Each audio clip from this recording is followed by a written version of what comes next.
이렇게 귀한 분들을 모시고 귀한 자리에 초대해 주셔서 감사하고요. 저에게 맡겨진 시간이 그렇게 길지 않고 여러분들도 피곤하다 생각하니까요. 거두절미하고 바로 본론으로 들어가도록 하겠습니다. 저는 이제 대구 밑에 경산이라고 하는 동네에 은혜나무 교회라고 이제 작은 교회를 하나 개척했습니다. 8년이 됐습니다. 보통 8년쯤 되면은 보통은 다 자립도 하고 200명, 300명 이래 된다던데 저희는 아직 미자립 교회고요. 하나님이 왜 이렇게까지 이렇게 채워주시지 않나 이런 고민을 해본 적 없습니다. 왜냐하면 원래 성장을 목표로 교회를 한 게 아니라 내가 행복한 사역을 하고 싶어서 교회를 시작했거든요. 그래서 어쨌든 행복한 사람들로 이렇게 모여서 교회를 잘 세워나가고 있습니다. 그래서 여러분들도 부디 우리 교회에서 혹은 부서에서 여러분들이 중고등부를 맡고 있는지 청년부를 맡고 있는지 모르겠지만 내가 예수님을 믿는 게 안 행복한데 너희들 예수님 믿으면 행복하다 그말 백날 해봐도 소용이 없습니다. 내가 교회에 있는 게 안 행복한데 너희들 행복의 비결을 알고 싶니? 교회에 오렴. 교회 오면 안 행복한데 여러분 왜 이제 그렇게 얘기를 해서 사람들에게 사기를 치는지 전 잘 모르겠습니다. 내가 예수님을 믿어서 행복해야죠. 내가 예수님을 믿어서 기뻐야죠. 그때 사실은 내 안에 있는 예수님이 우리 아이들에게도 전해지지 않는가 생각합니다. 여러분 저는 부흥은 하나님이 허락해 주셔야 되지만 성장과 노력, 이 성장이라는 건 노력과 열심으로 가능하다라고 생각하는 사람입니다. 그래서 실질적으로 그렇게 노력을 했더니 이 성장을 하더라고요. 아무도 없었던 중고등부에서 그러니까 중고등부 자체가 아예 없었던 교회 사역을 간 적이 있습니다. 목사님이 저를 영범아 우리 교회 와서 중고등부 사역을 좀 해주라 이래가지고 이제 중고등부 사역 갔더니 중고등부 예배 시간이 오후 1시래요. 그래서 제가 이제 1시까지 이제 기도를 하면서 이제 설교를 딱 준비해서 기다리고 있는데 1시에 아무도 안 오는 거예요. 그래서 원래 중고등부 학생들은 늦으니까 1시 10분쯤 되면 오겠지. 1시 10분이 됐는데 아무도 안 오는 거예요. 1시 20분이 돼도 안 오고 1시 30분이 돼도 안 오고. 그래가지고 이건 좀 이상하다 싶어서 담임 목사님 찾아갔습니다. 담임 목사님 찾아가서 목사님 중고등부 예배 시간이 1시가 맞습니까? 라고 했더니 1시가 맞대요. 왜 중고등부 학생들이 아무도 안 옵니까? 라고 물었더니 목사님이 아마 중고등부 학생들이 아무도 안 올 거다라고 얘기를 하시더라고요. 그래서 내가 중고등부 사역자인데 왜 중고등부 학생들이 아무도 안 옵니까? 라고 했더니 우리 교회는 중고등부가 한 명도 없거든. 그래서 아무도 안 올 거야 라고 얘기를 하더라고요. 중고등부 학생들이 한 명도 없는데 왜 저를 중고등부 사역자로 부르셨습니까? 라고 했더니 아무도 없으니까 주영범을 불렀지. 길거리 나가면 애들 많다. 아무나 자꾸 좀 모아봐라 이러더라고요. 여러분 그게 제 강도사 때 중고등부 사역의 시작이었습니다. 그래서 길거리 나가가지고 아무나 잡고 얘들아 너희들 교회 다니니? 안 다녀요. 가냐면 다닐 생각 없어요. 여러분 이런 막 마음에 상처만 계속 생기다가 나중에 막 우라가 생기더라고요. 그래서 그 다음부터는 지나가는 애들 아무나 잡고 니 죽고 싶나 살고 싶나 이러면 살려주세요 이러면요. 너 살려면 예수님 믿어야 된다. 나하고 같이 가서 예배 좀 드리자. 이러고요. 그때 이제 교회 이름이 아름다운 교회였는데 왜 지나가는 애한테 야 혹시 아름다운 교회가 어딘지 아세요? 모르는데 그러니까 여기니까 같이 갑시다 이래가지고 데리고 가고요. 그래 앉혀놓고 막 기도 한번 해주고 예배 드리고 고맙다 이러고 출석 2명 쓰고요. 여러분 그렇게 한 3년 했더니 한 10명 모이더라고요. 한 10명 모이는데 신앙이 있습니까? 뭐가 있습니까? 아무것도 없죠. 그냥 앉혀놓고 얘들아 기도하자라는데 기도 말고 그냥 노래하면 안 돼요. 그럼 찬양할까? 막 찬양하다가 그럼 이제 설교 좀 해야 되는데 그냥 기도하지요 이러고요. 여러분 얘네들을 맞춰야 되는지 얘네들을 내가 맞춰줘야 되는지 얘네가 나를 따라오는 건지 모르겠어요. 여러분 아무튼 그런 교회에서 그렇게 사역한 적도 있고 그렇게 사역하다 또 어떤 교회로 갔더니요 거기는 중등부가 80명이에요. 그럼 여러분 얼마 좋습니까? 선생님들 많고 막 중등부 80명이고 좀 큰 교회였죠. 여러분 그게 또 너무 재밌더라고요. 그 교회에서 사역했더니 한 80명이었던 중등부가 200명 1년 반 만에 200명이 됐습니다. 별로 안 놀라시는구나. 안 놀랄만 하죠. 근데 그때 당시에 중등부 예배가요 주일 오전 8시였습니다. 이 타이밍에 놀랄만 한데 주일 오전 8시에 중학생들이 200명씩 교회에 오니까요 이 지역에서 이 교회 도대체 무슨 교회길래 이렇게 애들이 모여드나 와서 이제 다른 교회 교육자들이 봐도 별건 없어요. 별건 없어. 그냥 애들이 아침에 좀 일찍 올 뿐이에요. 제가 무슨 프로그램을 돌렸던 것도 아니고 일찍 오면 문화상품권을 줬던 것도 아니고 그냥 저거가 교회가 행복하고 교회가 좋으니까 친구들을 데리고 아침에 막 오는 거죠. 여러분 그리고 이제 교회가 좀 싸우고 목사님 장로님들 싸우고 좀 풍지박산이 난 교회에 또 사역자로 간 적이 있습니다. 그 교회는 중고등부 학생들이 한 20명 정도 됐었는데 애들 마음의 문을 여는데 좀 오래 걸리더라고요. 한 4년쯤 지나니까 학생들이 마음이 좀 열리기 시작하고 그렇게 하면서 이제 한 60명 정도로 이렇게 좀 올라갔던 기억들이 있습니다. 왜냐하면 노력했거든요. 저 정말 노력했습니다. 잠 줄이고요, 뭐 하고 정말 그냥 그래서 쓸 게 없어졌고요. 허리 척추 내려앉았고요. 빚 700만 원 생겼고요. 그냥 학생들 만나다 보면 그냥 몸 상했고요, 건강 상했고요. 그냥 아내가 임신 중이었는데, 둘째를 임신 중이었는데, 제가 이제 집회 갔다가 오는 중에 뭐 먹고 싶냐라고 했더니 KFC 치킨이 너무 먹고 싶대요. 그래서 KFC 치킨을 그 지역에 어디를 알아가지고 포항 쪽에 사가지고, 그래서 다시 와서 교회 옥상에 사택이 있었으니까, 그래서 이제 그걸 가지고 교회로 올라가려고 하는데, 하필이면 우리 교회 여름 성경학교였어요. 여름 성경학교를 하니까 애들이 보조교사를 하다가 밤 11시에 목사님 이러면서 나와서 배고파요 이러는 거예요. 그래서 제 손에 치킨이 있었거든요. 그래서 너희들 거다 이러면서 줬죠. 와, 그날 밤에 저희 아내 얼마나 울던지요. 자기가 임신 중에 KFC가 먹고 싶어서 사도, 그래 나 오는데 뺏겼단 말이에요. 여러분, 그거 저는 아직도 그걸로 씹히고 있습니다. 아직도 치킨 얘기하면 이게 아내가 한이 맺힌 것 같아요. 뭐 자기는 늘 애들이 우선이지 가족은 뒤지. 저 솔직하게 얘기할게요. 가족은 안중에 없었습니다. 애들만 보고 그냥 그렇게 달렸던 거예요. 여러분, 그랬더니요, 성장이 오더라고요. 그러니까 부흥은 하나님이 주셔야 되는 거지만 성장은 앞뒤 안 보고 그냥 이것만 보고 가면 주어지더라고요. 근데 문제는 그렇게 가다 보니까 안 행복한 순간이 왔습니다. 이게 과연 사역일까? 이렇게 생각하는 순간이 왔죠. 지금 그 얘기 하는 건 아니에요. 지금 그 얘기 하는 건 아니니까. 여러분, 제가 이렇게 사역을 하다 보니까 적어도 부서가 성장을 하려면 세 가지가 필요하다는 걸 알았습니다. 혹시 PPT 넘어가나요? 예, 감사합니다.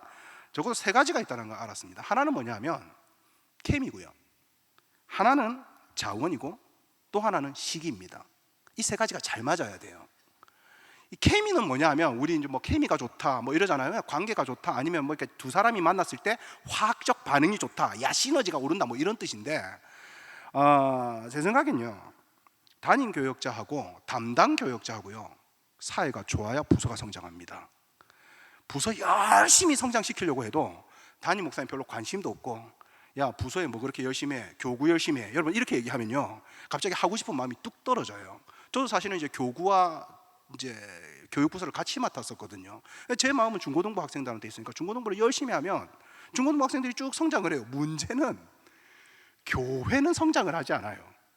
여러분, 이거 잘 생각하셔야 됩니다. 여러분들 분명히 교육부서의 성장을 원하고 다음 세대가 살아나길 원한다 하지만, 진짜로 여러분 교회의 중고등부가 2배, 3배 늘어나면 감당할 자신 있으시고 그런 기도를 하십니까? 여러분, 진짜로 만약에 여러분들이 맡은 교육부서가 유치부는 안 되고 유초등부도 안 되고 어른들도 성장을 안 하는데 내가 맡은 중고등부만 2배, 3배, 4배 계속 늘어난다. 여기서 오는 시기, 질투, 니만 잘났냐, 뭐 여러분, 그리고 담임 목사님께 제가 무슨 얘기까지 들어봤냐면, 그거는 네 사역이지, 네 사역 하려고 하냐, 내 사역 도우려고 하냐. 저는 목사님의 사역을 돕고 싶어서 중고등부를 맡아서 중고등부를 할 뿐이에요. 그 중고등부가 늘어났는데 욕을 하시더라고요. 혼났어요. 중고등부 그만하라고. 그래서 당회실에 한 3번 불려갔습니다. 왜냐하면 온 애들이 하도 교회 물건을 부수고 다녀가지고. 예, 그래 얘네들 뭐, 왜냐하면 교회 주차장에 애들이 오토바이를 다 세워놨거든요. 교인들이 주차를, 장로님이 주차를 해야 되는데 장로님 자리에 애들이 오토바이를 대놓으니까 애들 교육을 어떻게 시키는 거냐고 한 3번 불려갔습니다. 도대체 어떻게 해요? 여러분, 이 마음의 각오를 정말로 아이들이 늘어나면 어떻게 할지 마음 각오 단단히 하셔야 됩니다. 그런데 여러분 한번 생각해 보십시오. 담임 목사님이, 주 목사 원하는 대로 해라. 뭐 오토바이 운동장 내가 다 막아줄게. 네 진짜 하고 싶은 거 다 해라. 뭐 200명 상 좋지. 막 어른들 성장 안 해도 난 중고등부 되면 좋다. 다음 세대가 살아나는 건데 네 하고 싶은 대로 해라. 돈 필요하다. 돈 줄게. 이러면요 얼마나 신나겠습니까? 그런 교회가 우리나라에 몇 교회나 있을까요? 예, 아마 여러분 있는 교회도 글쎄요. 여러분 일단은 담당 목사님하고요 담당 교육자하고 케미가 좋아야 됩니다. 그래서 저는 저희 부서 성장만을 생각하지는 않았어요. 유초등부가 잘 되면 초등부 애들이 나중에 중고등부 올라올 것이요, 중고등부가 잘 되면 나중에 대학부가 올라가고 잘 되고 서로 잘 되자는 거지, 뭐 나 혼자 잘 되자고 하는 거냐. 그러면 우리가 서로 마이너스 평준화 할 거냐 플러스 평준화 할 거냐, 내가 잘한다 싶으면 나하고 같이 따라하세요. 약간 저는 이런 마인드였거든요. 그래서 그냥 달려왔죠. 그렇게 달려왔고, 두 번째는 담당 교육자하고 또 담임 교사들이 또 마음이 잘 맞아야 됩니다. 부서 교사 선생님들 있잖아요. 교사 선생님들하고 담당 교육자하고 또 사이가 안 좋으면요, 이 부서 성장 안 합니다. 막 선생님들은 막 하자 그러는데 담당 교육자가 바빠요, 못 하겠어요, 전도 못 나가요, 안 해요. 여러분 뭐 이러고 있으면 선생님들이 갑자기 하고 싶은 마음이 뚝 떨어지고요. 담당 교육자는 막 불타 올라가지고 선생님들 이거 합시다, 이거 합시다, 이거 합시다 이러는데 갑자기 선생님이 목사님 좀 가만히 있읍시다. 바쁩니다, 힘듭니다, 성가대도 가야 되고요, 식당 봉사도 해야 되고요, 구역 예배도 있고요. 근데 그 시간에 못 나와요. 이러면요, 교육자도 하고 싶은 마음이 뚝 떨어져요. 그래서 우리가 원하는 게 뭐냐면 적당입니다.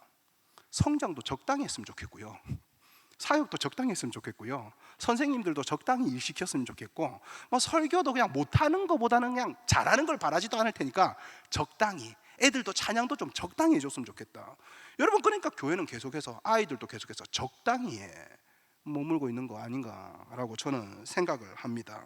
여러분, 어쨌든 이건 여러분들이 할 수 있는 겁니다. 어떻게든 우리 목사님과 담당 교육자와 사이좋게 지내야 되겠다, 교사 선생님들하고 마음을 잘 맞춰야 되겠다, 이 케미에서 사실은 성장의 발판이 마련되는 거죠.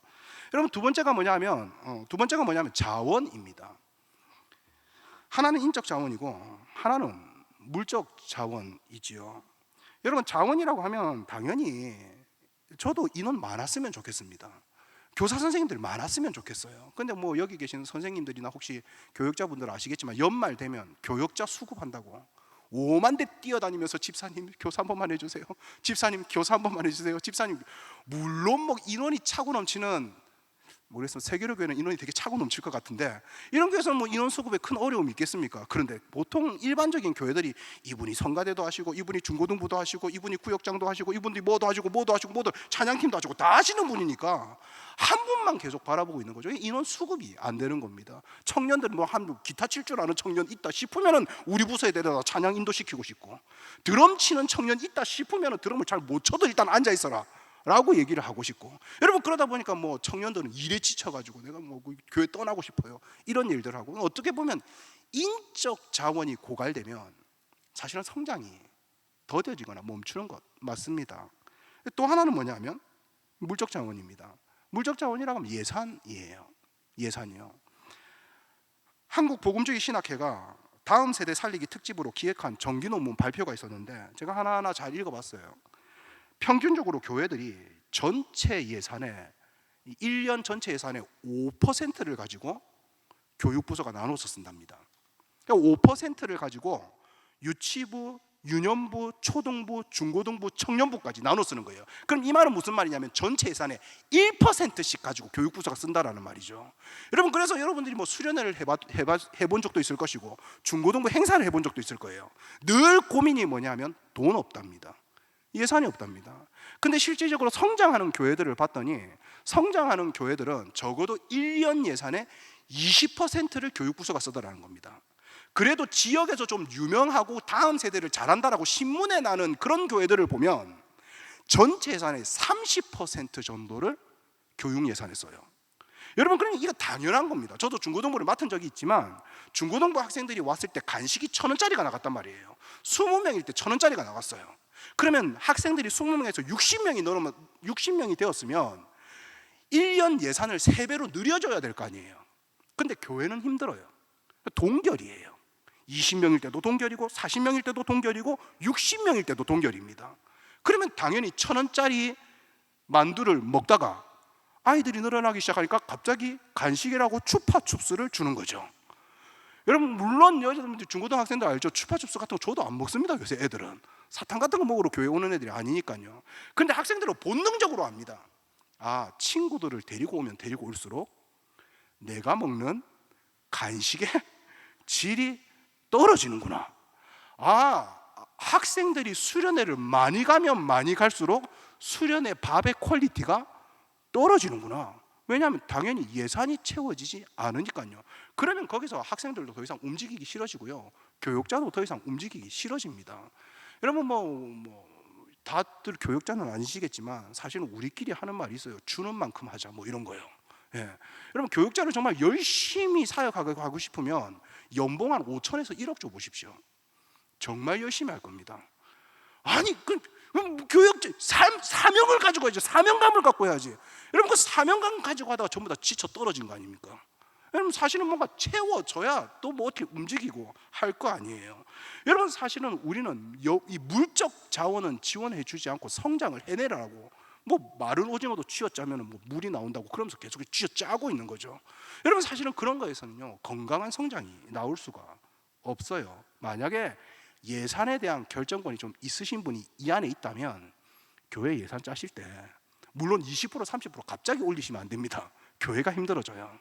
조금이라도 인원 대비로 반영을 하는 것들은 저는 교회에 필요하지 않은가라고 생각합니다. 여러분 저희 교단에, 고신교단에요 1년 전체 예산의 70%를 교육부서와 선교에 쓰는 교회가 있어요. 실제로 있습니다. 전체 예산의 70%를요. 제가 듣기로, 제가 정확하게 들었는지 모르겠는데 1년 예산이 22억이고요 17억을 교육부서와 선교 사역에 씁니다. 예, 별로 안 놀라시네. 저는 엄청 놀랐는데 그분이 아마 내일 오전에 오실 거예요. 제가 그 시간표를 보니까 내일 오전에 오시더라고. 황동환 목사님이라고. 여러분 제가 그 교회 청년회 집회도 한번 해봤고 중고등부도 봤는데요 정말 다릅니다. 그러니까 잘 먹고 잘 쉬고 잘 놀고 그러다 보니까 예배도 잘하고 잘 뛰고, 그러니까 에너지가 달라요. 에너지가요. 제가 설교하러 서서 여러분 안녕하세요 이랬더니 아멘 이러더라고요. 고기를 먹었거든요. 당연히 고기 먹은 친구들은 다르죠. 예. 금식 수련회 가서 집회 인도하는 거하고요 고기 먹고 집회 인도가 달라요. 우리 애들 고기 한번 먹입시다 하면 우리 회계 집사님 아이고 돈이 없는데 어쩌지, 우리 목사님 오시고. 사실은 영적 이 물적 자원 없으면 성장도 어떻게 보면 좀 힘들어요. 세 번째는 뭐냐면 시기인데, 여러분 이 시기도 사실은 잘 타야 됩니다. 사회적 시기는 뭐냐면 고출산 시대가 있어요. 고출산 시기. 어떻게 보면 이제 우리가 학생 때, 저는 한 반에 12반까지 있었고요. 그 12반도 교실이 모자라가지고 오전반, 오후반이 있었어요.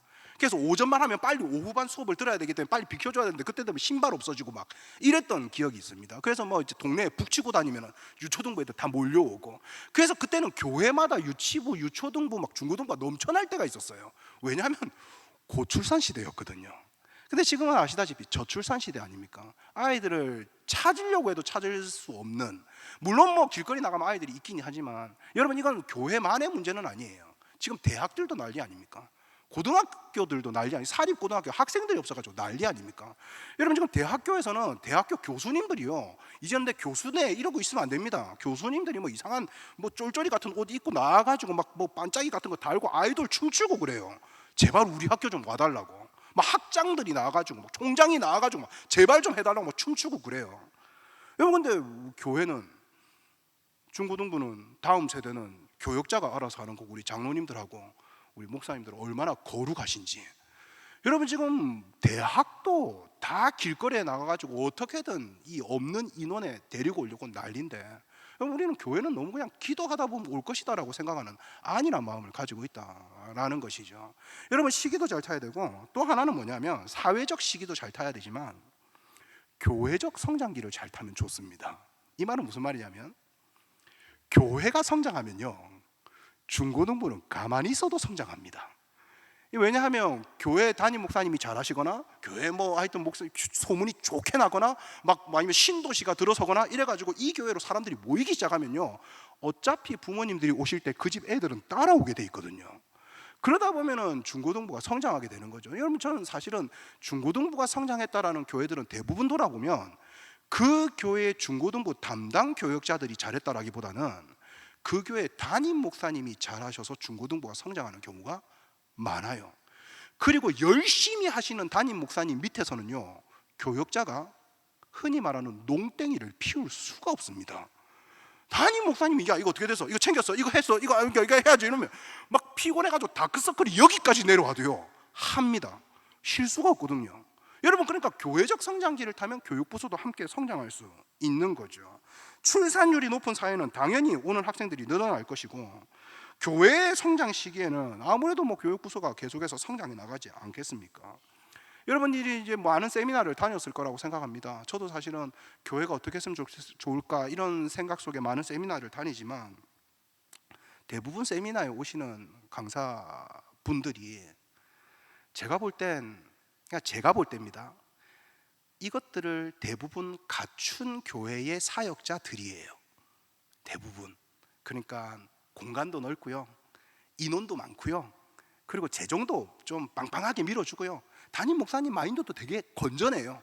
담임 목사님하고 사이도 좋아요. 여러분, 그러니까 뭐 하자 그러면 뭐 하자 그러고, 그럼 당연히 교사 선생님들하고도 사이도 좋고, 막 교사 선생님들 헌신도도 높고 이러니까 여러분 그럼 막 돼요. 여러분, 저도 사실은 뭐 저희 교회에서 중고등부 애들 있긴 하지만 이번에 중고등부 애들 데리고 이번에 어디 놀이공원 한번 가고 싶은데 혹시 같이 가실 집사님 계십니까? 이러면 아무도 없어요. 우리 중고등부 애들 위해서 기도합시다 이러면 주여 하는데, 우리 애들 데리고 함께 놀이공원 갑시다 이러면 목사님 그때 바빠서요, 목사님 그때 뭐 계약이 있어서요, 목사님 그때 뭐 출근을 해요, 목사님 그때 애가 뭐 병원에 예약이 돼 있어요. 다 안 가요. 여러분, 그러면요 솔직하게 얘기해서 가기 싫어집니다. 여러분, 그러다 보니까 이제 안 가는 것에 익숙해지는 거죠. 제가 여러분에게 던지고 싶은 말은 이 말입니다. 아무것도 가지지 못한 교회는 어떻게 해야 됩니까? 나는 교회 담임 목사인데 담당 교육자도 없어요. 무슨 케미가 생깁니까? 있어야 케미가 생기든지 말든지 하지. 저희 교회입니다. 제가 담임 목사하고 담당 교육자가 없어요. 무슨 있어야 케미가 생기죠. 교사하고 담당 교육자하고 그럼 케미가 좋아야 된다 그러는데, 우리 전도사님하고 얘기하면 벽하고 얘기하는 것 같아요. 우리 목사님하고 얘기하면 말이 안 통해요. 나는 가슴속에 불이 막 타오르는데 저분은 전직이 소방관 아니었나 싶어요. 내 불을 꺼뜨리는 거에 굉장히 익숙한 분 같아요. 집사님, 가만히 있으면 됩니다. 주께서 하십니다. 가만히 계십시오. 이러면서 애들은 다 떨어져 나가고. 여러분, 도대체 아무것도 가지지 못한 교회는, 목사님 저희 부서는 예산도 얼마 안 됩니다. 목사님 저희 부서는 선생님도 몇 명 없습니다. 아무것도 가지지 못한 교회는 어떻게 해야 합니까? 여러분, 저는 말씀드렸지 8년 전에 개척을 했습니다. 제가 개척 이야기를 하고 싶었던 건 아니고요, 좀 쉬고 싶었습니다. 제가 말했듯이 다크서클이 여기까지 내려오고 허리가 다 내려앉고 막 쓸개 떼고 이렇게 사역을 했더니 저 죽겠더라고요. 그래서 저희 아내도 저를 볼 때 저 사람 저러다 죽겠다라는 생각을 했답니다. 좀 쉬고 싶었습니다. 한 1년 하다가 그냥 사임을 할 수는 없으니까 개척할게요 이래가지고 사임을 하고, 한 1년 하다가 담임을 청빙받던 다른 교회 부교역자로 가던 좀 쉬고 싶었던 마음이 컸던 것 같아요. 그래서 그냥 저희 교회, 저희 집에서 안방에서 예배를 시작했죠. 그러다가 한 달 있다 초등학교 4학년짜리 한 명이 교회로 온 거예요. 아무도 안 와야 되는데 그냥 온 거죠. 초등학교 4학년 한 명을 아는 집사님이 우리 애가 교회에 적응을 못하니까 여기라도 가면 혹시나 목사님 좀 케어해 주시겠습니까? 그래 한 명이 온 거예요. 그래 왜 보내셨지? 난 전도를 한 적이 없는데. 근데 한 영혼을 위한 교회, 좀 의미 있지 않습니까? 정말 한 영혼만 바라보는 교회. 여러분, 그래서 사실은 이제 그 한 영혼만 바라보고 저기 앞에서 이렇게 인사하고 있는 애 있잖아요. 제가 처음 온 애예요. 그래서 저는 사실 사역하면서 맨날 수십 명, 수백 명 막 이렇게 붙어 있다가, 근데 내가 늘 고민이 그거였거든요. 한 사람에게만 집중할 수 있는 사역했으면 좋겠다. 하나님도 그 기도를 들으셨나 봐요. 맨날 여기 치고 저기 치고 막 이러니까 한 사람에게 집중하면 얼마나 좋아요. 여러분, 그래가지고 그 한 사람에게 집중했습니다. 이름이 예지우인데 지금 고3입니다. 지금 이제 막 이렇게 했는데 걔가 어느 날 중1 언니를 데리고 오더라고요.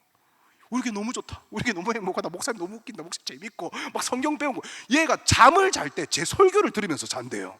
엄마가 놀란 거예요. 유튜브에 제 설교를 들어놓고 이거 막 들으면서 자니까 자기 언니도 놀란 거죠. 그래서 언니가 저희 교회를 또 왔어요. 또 한번 들어보니까 또 우리 교회 왔어요. 그리고 친구도 데리고 왔어요. 여러분, 그러다가 이제 저게 교회 시작이었습니다. 저 멍청하게 생긴 아들은 저희 아들이고요, 저희 아내가 안고 있는 건 막내고요, 또 우리 이제 딸 있고요. 저게 이제 저희 교회 개척 초반의 사진입니다.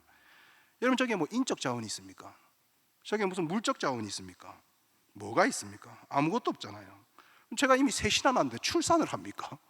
뭘 해요? 아무것도 없는 교회. 저는 아무것도 없는 교회가 할 수 있는 건요, 이해와 상담이라고 생각합니다. 제가 부디 선생님들께 그리고 사역자들분들께 이야기하고 싶은 건요, 우리 교회에 없는 사람들을 데리고 오려고 하지 말고 눈앞에 있는 아이들을 돌봐 주십시오. 내 눈앞에 있는 아이들 제발 최선을 다해 주십시오. 그래서 얘가 이해받고 사랑받고 있다고 생각하면요, 친구를 데리고 옵니다. 굳이 전도하지 않아도요. 데리고 오면 전 또 눈앞에 있는 사람에게 최선을 다하는 스타일이거든요. 눈앞에 있으니까 또 최선을 다하는 거예요. 또 자꾸 기도해주고요, 좀만 해주는 거예요. 저는 사실은 이 이해와 상담이 아무것도 가지지 않은 교회가 할 수 있는 무기라고 생각을 합니다. 여러분, 상담이라고 하니까 무슨 거창한 카운슬링이나 뭐 내적 치유나 뭐 진로 코치 자격증, 뭐 MBTI 검사 이런 거 말하는 게 아닙니다. 저도 MBTI 강사 자격증이 있고요, 진로 코칭 2급 자격증이 있지만 솔직히 교회 사역하면서 써먹은 적 한 번도 없습니다. 별 필요하지 않더라고요. 물론 필요할 때는 있었습니다. 다른 교회 수련할 때 우리 MBTI 하고 싶은데 네가 와서 강사 좀 해줘라. 그래 강사하고 강사료 받아올 때, 여러분 이때 말고는 MBTI가요, 애가 막 울면서 힘들어요 라고 하는데 네 성향은 ESTJ이기 때문에 그래. 아니 약간 ESTJ는 이런 부분이 있으니까 이런 부분을 좀 발전시키더라. 여러분 뭐 이렇게 상담해 줍니까? 애가 울고 있는데, 예? 막 우리 뭐하러 우는데 여러분 뭐 이렇게 말해 줍니까?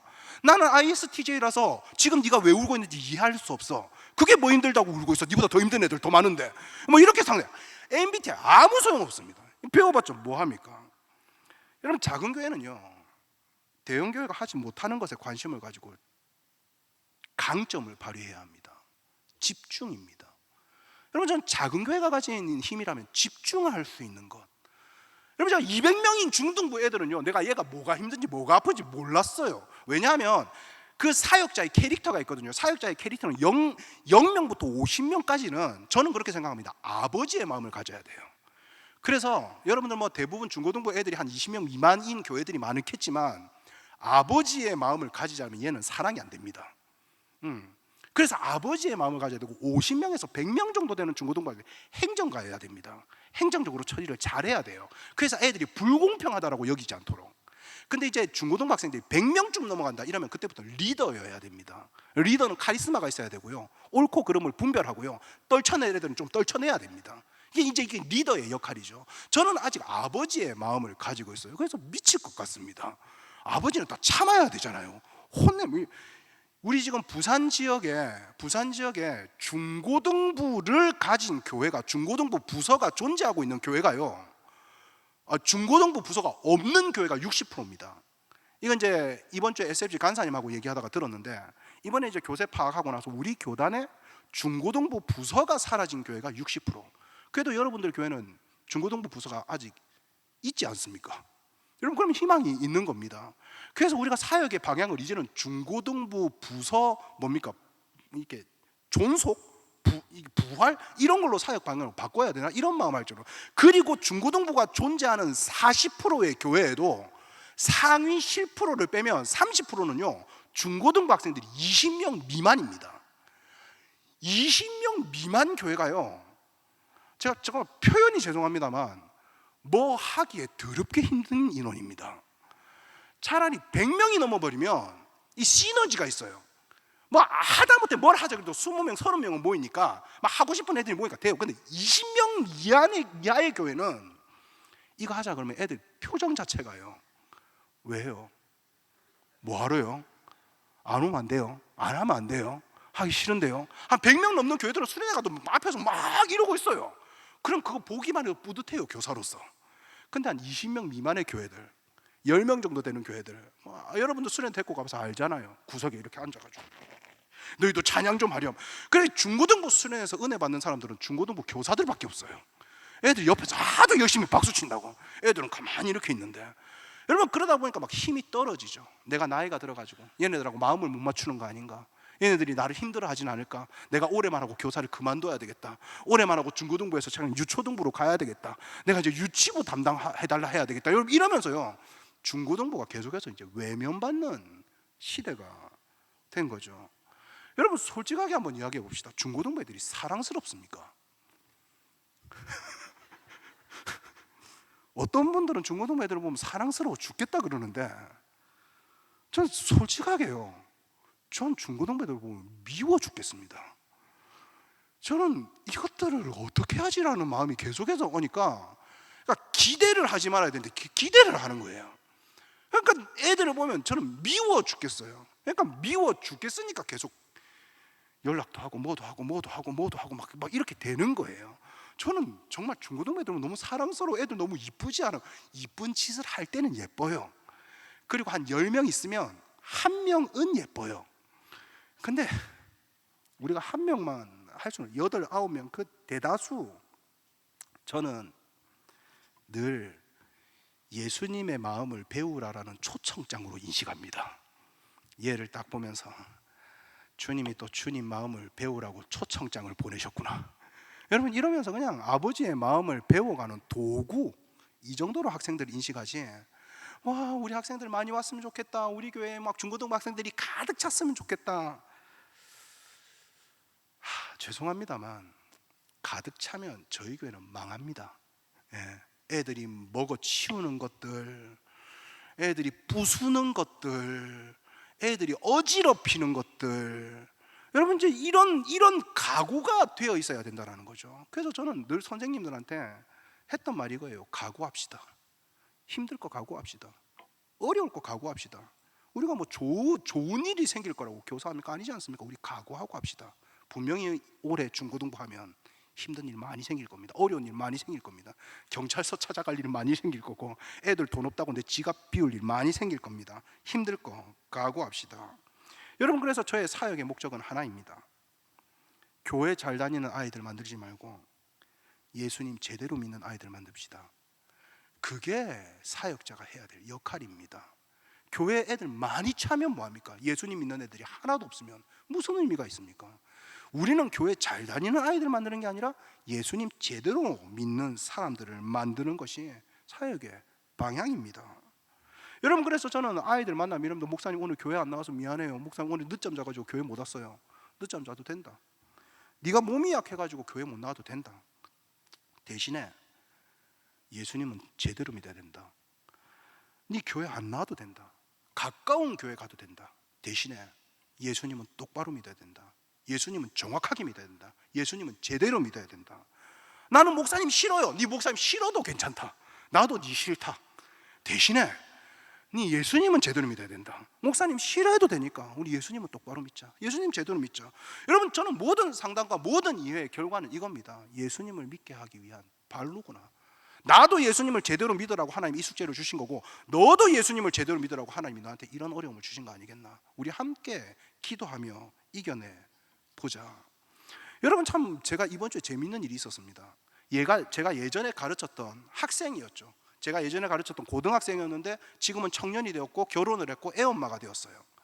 애엄마가 됐는데 저한테 전화가 왔습니다. 목사님, 갑자기 제가 수술을 하게 됐어요.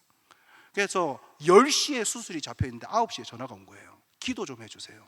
수술이 너무 무서워요. 겁나요. 이제 애가 첫 돌이 지났는데 내가 자고 마치는데 못 깨어나면 어떡해요. 너무 무서워요. 내가 깨어났는데 천국이면 좋지만 남아있는 가족도 너무 무서워요 이러더라고요. 그래서 제가 그랬습니다. 야, 너희 담당 교역자, 너희 교구 교역자, 너 담임 목사님한테 기도를 해달라 해라. 물론 목사님이 기도도 하겠지만 담당 교역자한테 기도를 해달라 해야지. 근데 이 친구가 저한테 그래요. 담임 목사님한테 전화 드렸어요. 그럼 기도해 줬겠네. 이러니까 기도 안 해주시던데요. 뭐라 하시던데? 예, 집사님 수술 잘 하시고요. 예, 기도 잘하겠습니다. 예, 제가 기도하겠습니다. 이러고 끊었대요. 그래서 자기는 마음이 너무 힘들었대요. 그래서 저한테 전화한 거예요. 그럼 목사님 그렇게 기도하고 끊었어? 알았어, 그럼 내가 기도해 줄게. 그래가지고 이제 수술 받는 것 위해서 기도를 해줬죠. 여러분, 학생들 위해서 기도해 줘 본 적 언제 있습니까? 애들이 어렵다라고 찾아왔을 때, 힘들다라고 찾아왔을 때, 아니면 굳이 안 찾아와도 돼요. 저는 그냥 길 가다 애 있으면 이렇게, 야 일로 와봐 이러면 와요. 왜요? 이러면 교회에서 야 일로 와봐 이러면 앉아요. 뭐하러? 목사님 기도해 주려고 하지. 그냥 기도해 줘요. 여러분, 저는 교회는 기도하는 집이라고 생각을 합니다. 왜냐하면 얘는 기도를 할 줄 모르거든요. 중고등부 학생들 중에 기도할 줄 아는 애가 몇 명이나 있습니까? 얘는 어차피 기도를 할 줄 몰라요. 그래서 제가 기도를 해주는 거죠. 기도해 주면서 그럽니다. 하나님 아버지, 네 요새 공부 잘 되나? 아니요, 얘가 공부가 잘 안 되고 있답니다. 공부 안 하고 있지? 예, 공부를 안 해서 공부가 안 되는 거였습니다. 하나님, 얘가 좀 노력 좀 할 수 있게 해주시고, 예수님을 제대로 믿으면 애가 노력을 할 수밖에 없는데 왜 노력을 안 하고 혹시 예수님을 안 믿어서는 아닌지 저는 목사로서 굉장히 마음이 무겁습니다.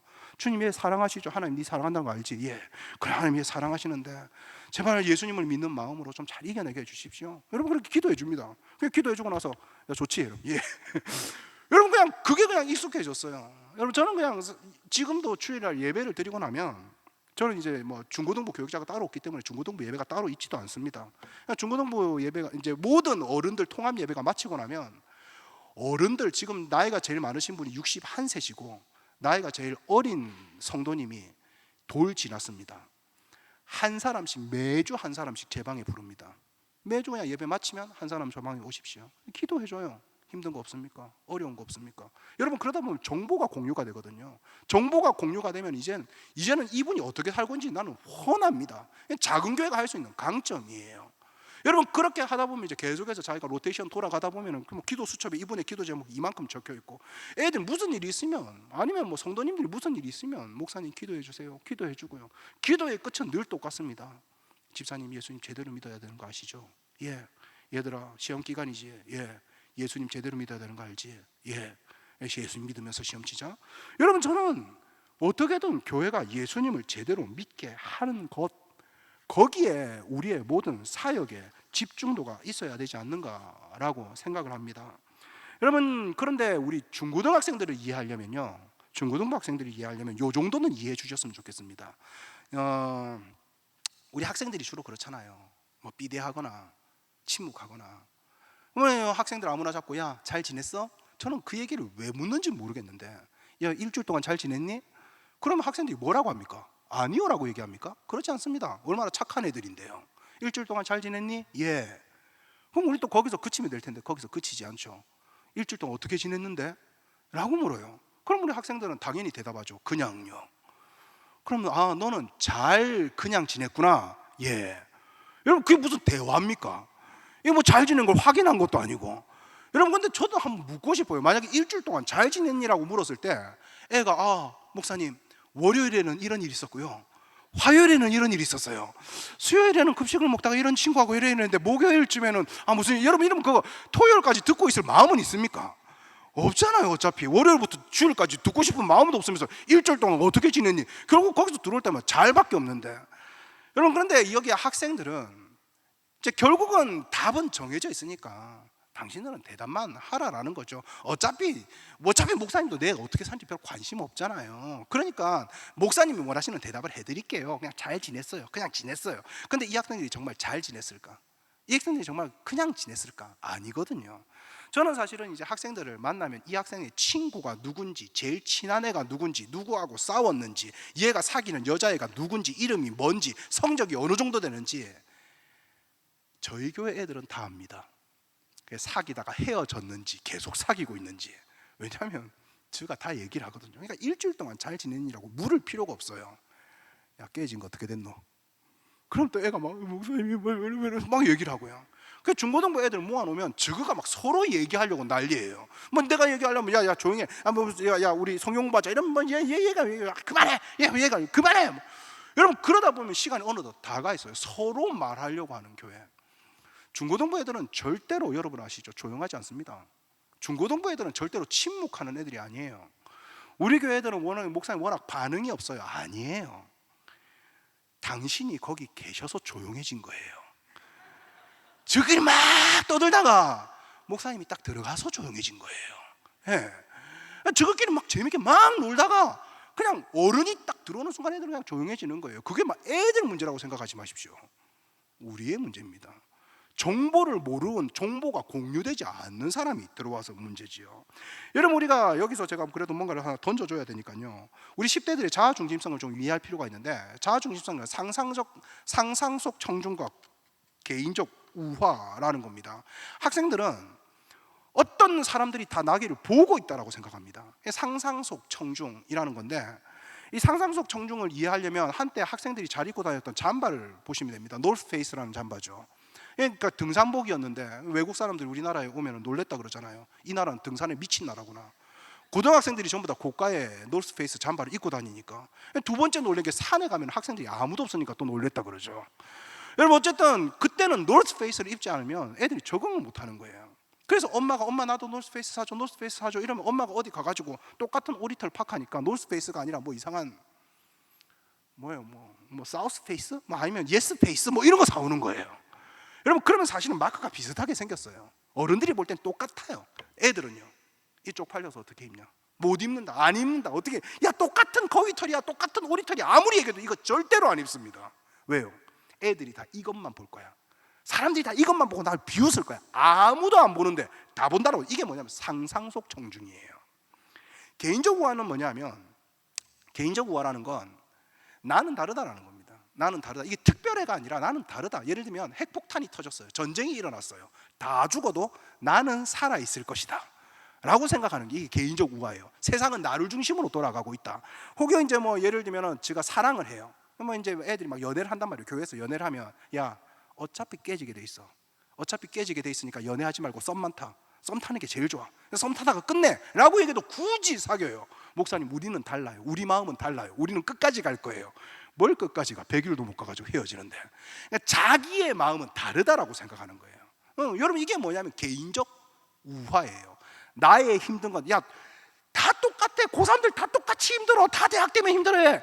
목사님, 제가 힘들어하는 거하고 제가 힘들어하는 거 달라요. 쟤는 공부를 잘하니까 별로 안 힘들어요. 저는 공부를 못해서 힘든 거예요. 공부 잘하는 애가 훨씬 힘들어요. 여러분, 근데 지가 제일 힘들대. 왜? 이게 뭐냐면 개인적 우화예요. 여러분, 근데 이게 학생들이 잘못된 게 아니에요. 자아 중심성 때문에 그렇습니다. 이거는 고대에도 마찬가지고, 뭐 나폴레옹이 고대 비문을 발견했는데 요즘 애들은 싸가지가 없어서 이런 말이 나온대잖아요. 여러분, 우리 중고등부 때도 마찬가지였고요. 모든 사람들은 다 자아 중심성이 있었습니다. 여러분, 근데 이제 반응이 좀 다를 뿐인 거죠. 여러분, 1990년대에는 10대들을 뭐라고 불렀는지 아시죠? 제가 그냥 강의가 없으니까 질문 안 하고 빨리빨리 제가 넘어갈게요. X세대라고 불렀습니다. 왜냐하면 기성에 있던 그런 모든 제도들을 내가 거절하고 나는 나다, 이 자아중심성에 개인적 우화에 극에 달해 있던 시대죠. 여러분, 지금의 40대 정도가 X세대를 거쳤을 겁니다. 여러분, 이 10대들은요 교회 안에서 자기가 튀고 싶어서 난리였던 사람입니다. 어떻게든 찬양팀 하고 싶고 열심히 하고 싶고 막 기타 배우고 싶고 막 형님들 쫓아다니고 막 농구하고. 왜냐하면 이때 당시에 자아중심성이 어떻게 드러났냐면 이기주의로 드러났거든요. 여러분, 제가 나중에 이기주의가 어떻게 이제 자아중심으로 나타나는지 조금 이따 설명을 드릴게요. 2000년대, 지금의 30대들이죠. 30대들은 우리가 N세대라고 불렀습니다. 왜냐하면 네트워크라는 게 생겼거든요. X세대는 여자를 사귀어도 펜팔을 했습니다. 꼭 편지지 주고 막 이랬는데, N세대에 갑자기 이제 네이트온, 지니 뭐 이제 이런 게 나오기 시작한 거죠. 하두리 뭐 이런 거 나오고요. 여러분, 이제 N세대는, X세대가 오락실을 다녔다면 N세대는요 이제 뭡니까? PC방을 다니기 시작합니다. 스타크래프트 같은 이제 이런 네트워크 게임이 나타나기 시작한 거죠. 여러분, 이때 사람들의 이 자아중심성은 어떻게 나타나냐면 개인주의로 나타납니다. 제가 이기주의와 개인주의의 차이는 좀 이따 말씀을 드릴게요. 이제 우리에게 중요한 건 이겁니다. 지금 10대 애들, 지금 중고등부 학생들, 이제 이죠. 여러분, 이 세대는 뭐라고 부르냐면 S세대라고 부릅니다. 이 세대들을 다 합해서 MZ세대라고 부르죠. S세대는 왜 S세대라고 부르냐면 스마트, 그러니까 뭐가 깔끔해야 돼요. 단순 명료해야 됩니다. 스마트해야 되고, 두 번째는 스크린이 있어야 됩니다. 그러니까 스크린이 없으면 불안한 세대예요. 뭐 폰에 스크린도 있고, 뭐 여기도 스크린이 있고, 뭐 그러니까 버스를 타도 스크린이 있고, 예배를 드려도 스크린이 있고, 집에 가도 스크린이 있고. 그러니까 스크린이 없으면 얘네들은 너무 불안한. 예. 그래서 S세대. 세 번째는 스펙시피케이션, 스펙이라 그러죠. 여러분, 뭐 중고등부 학생들 별로 부흥하는 거, 이제 성장시키는 건 어떻게 보면 간단한 방법은 하나 있는데, 한국 교회가 어떻게든 힘을 합해가지고 교육부 장관을 한 명 만들어내는 겁니다. 그래서 그 교육부 장관이 수능 시험에 성경 문제 2문제만 내주면요 중고등부 성장합니다. 예. 아마 우리 한국 엄마들이 난리 날걸요. 이 교회 목사님이 쪽집게라더라. 이 교회 가서 성경 배워라. 오늘 본문 잘 봐라. 작년에 수능 나왔던 본문이다. 뭐 이러면서요. 여러분, 스펙에 도움되면 뭐든 할 겁니다. 한때는 교회 청소가 봉사 점수에 들어갈 때가 있었습니다. 그런데 전부 다 교회 와서 다 청소하는 거예요. 애들이 방학 때 막 교회 청소하면 봉사 점수 주니까.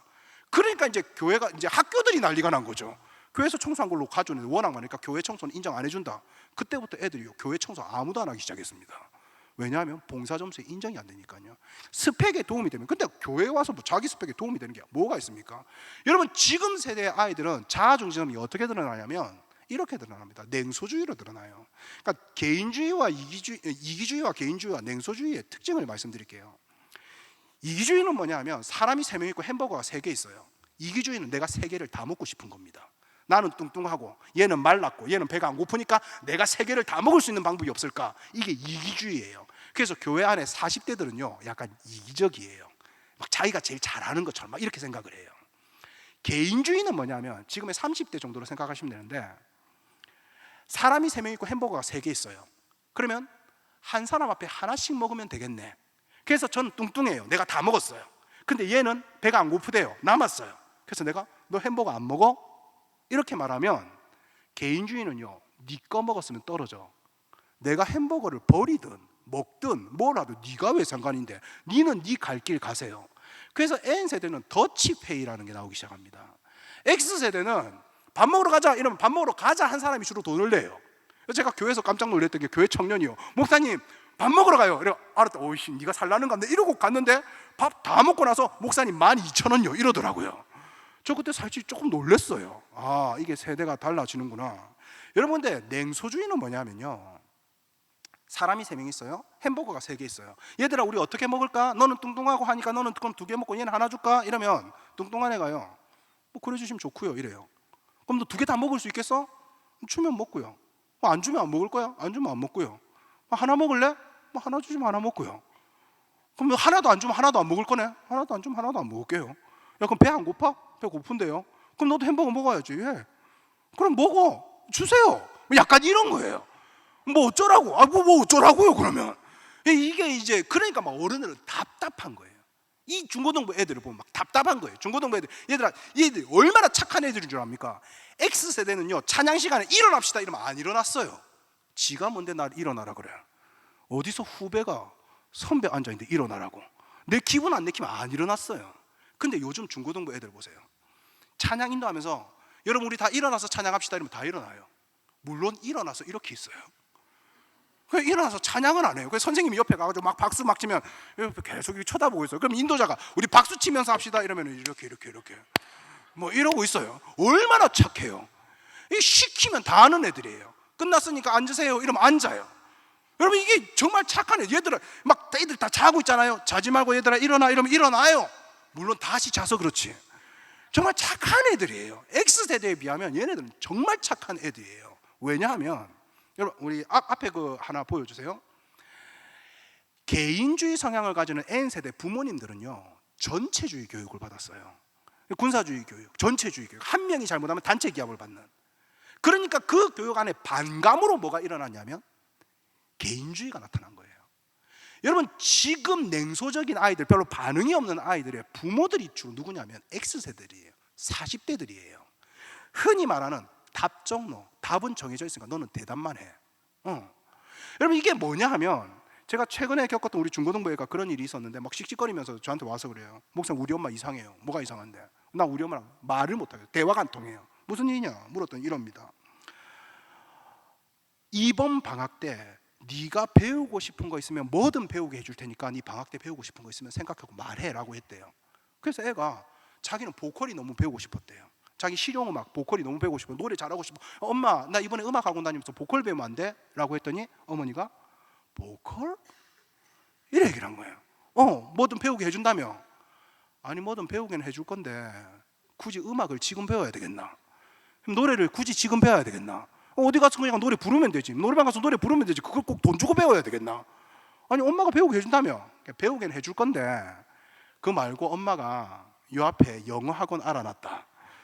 그 누구도 다니고 어떤 선생님이 이렇게 가고 잘하는 선생님이라 하더라. 요 가자 이렇게 한 거예요. 애가 엄마 내 배우고 싶어. 네 배우고 싶은 거 다니게 해줄 건데 일단은 네가 지금 학생이고 네 지금 영어 성적 뭐 그래 봐도 네가 어디 노래를 불러다니 이렇게 다니자. 애가 이제 막 말이 안 통하는 거예요. 그냥 알았어 다닐게 이렇게 얘기하니까 엄마가 네가 다닌다 그런 거다. 엄마가 강요한 적 없다. 네가 말한 거 네가 책임져라 이렇게 얘기를 한 거예요. 그러니까 애가 막 울면서 저한테 와가지고 씩씩거리면서 얘기를 한 거죠. 여러분 왜 학생들이 냉소적이라고 생각합니까? 왜 어른들이 들어오면 갑자기 침묵을 할까요? 떠들던 애들이. 여러분 우리는 어떻게 보면 학생들 이해한다라고 다가가지만요 이해하고 싶은 게 아니라 부리고 싶은 거예요. 내 말을 따르게 만들고 싶은 거예요. 그러니 학생들은 침묵합니다. 왜요? 왜요는 하기 싫다 이 말입니다. 여러분 학생들은요 좋은 말이 아니라 좋아하는 사람의 말을 따릅니다. 저는 학생들에게 여러분들이 좋은 말을 해주는 사람이 아니라 좋아하는 사람이 되었으면 좋겠어요. 그럼 목사님 어떻게 하면 좋아하는 사람이 될 수 있을까요? 뭐 이 부분은 제가 그냥 넘어가도록 하겠습니다. 예, 시간이 없으니까요. 이 부분은 넘어가고, 제가 사례를 하나 가지고 왔는데 벌점 200점인 친구가 있었습니다. 뭐 벌점 200점 별로 놀라지 않으시는군요. 벌점 200점이면 자퇴입니다. 자퇴 권고예요. 그래서 자퇴 권고를 받아가지고 자기 자퇴하겠다고 저를 찾아왔어요. 그래서 제가 학교 찾아가지고 선생님 만나고 징계위원회 만나고 뭐 해가지고 애들 학교 다녀야 됩니다. 어쩌고저쩌고 네 임마 예수님 똑바로 믿으라고 했더니 예수님 어쩌고저쩌고 어쨌든 얘가 예수님을 믿게 되었고요. 그래서 카톡 내용이 이겁니다. 목사님, 제가 벌점 200점에서 이제 94점까지 깠습니다. 그러니까 상점으로 계속 받아 이걸 채워낸 거예요. 결국은 벌점을 다 깠고요. 상점을 그냥 다 채웠고요. 그러니까 어떻게 보면 학교에서는 천지개벽이 일어난 거죠. 얘가 무슨 일이 있어서 이래 됐냐. 얘 대답이 웃깁니다. 제가 예수님을 믿기 시작했어요. 교회 다녀서라고 말하지 않았어요. 예수님을 믿기 시작했어요. 그리고 졸업과 동시에 S전자에 입사를 했는데 한 2달 다니다가 자기하고 안 맞다고 나오더라고요. 전 얼마나 아깝던지. 네가 아직 인생을 덜 살아서 모르나 본데 무슨 일 있어도 붙어 있어라 이랬는데 그 20살짜리가 그 뭐 자기 젊음이 너무 아깝다라고 생각한 거죠. 어쨌든 나왔습니다. 여러분, 그리고 이제 뭐 길거리에서 만난 애들이 세례를 받았고요. 코로나 시대에는 20명 이하의 예배를 드리면서 계속해서, 왜냐하면 뭐 인원의 몇 퍼센트 뭐 이런 얘기를 하니까 거기에 세례도 줄 수 있게 되었고, 뭐 대학 청년들 뭐 담당 교육자도 없습니다. 너희끼리 알아서 모여라 이래가지고 그냥 저희끼리 모이기도 했고요. 이거는 지난주일 사진입니다. 뭐 여러분들이 볼 때는 그냥 몇 명 아닌 것처럼 보이겠죠. 뭐 여러분들 교회 한 구역 정도의 수준이 될 수도 있겠죠. 하지만 제 입장에서는 이렇게 시작했다가 또 이렇게 되어 있으니 저는 성장을 솔직하게 어떻게 하면 되는지 압니다. 어떻게 하면 되는지는 알아요. 저는 행복하게 하고 싶었고, 한 명 한 명에 집중하며 하고 싶었고, 한 사람 한 사람의 인생을 이해하고 싶었고요. 사람의 숫자에 너무 매몰되어 있다 보니까 어느 순간 정말 주님이 원하시는 사역은 뭘까? 물론 여러분, 저 대형교회를 나쁘게 생각하는 사람 아닙니다. 전 대형교회 굉장히 부러워하는 사람입니다. 너무너무 부러워하는. 제가 이 교회에 들어와서 제일 처음 기도했던 게 뭐냐면, 하나님 이 교회의 100분의 1의 땅만 우리에게 주십시오. 그리고 제가 그의 제 첫 기도 제목이었어요. 뭐 다 상가 4층에 있으니까요. 여러분, 그럼에도 불구하고 부럽긴 하지만요, 그냥 저는 집중한, 대형교회가 할 수 있는 역할들이 있고 작은 교회가 할 수 있는 역할들이 있다라고 저는 생각해요. 작은 교회는 한 명 한 명 7가정 중에 4가정이 이혼과 재혼 가정입니다. 왜냐하면 기성교회에 오면 보는 시선이 곱지 않으니까 결국은 예배를 드리기 위해서 찾은 곳이 또 뭐 작은 개척교회고, 그럼 제가 그걸 가지고 막 왜 이혼했어 이런 걸 하겠어요? 지금부터라도 예수님 제대로 믿으시면 됩니다 라고 하는 거죠. 여러분들 눈앞에 있는 학생들, 이제 여러분들의 하나님이 여러분에게 맡겨주신 영혼들 아니겠습니까? 저는 그 친구들에게 집중을 하면요, 하나님께서 또 다른 영혼들을 붙여주실 거라고 생각하는 사람입니다. 그렇게 한 명 한 명 늘어났고요.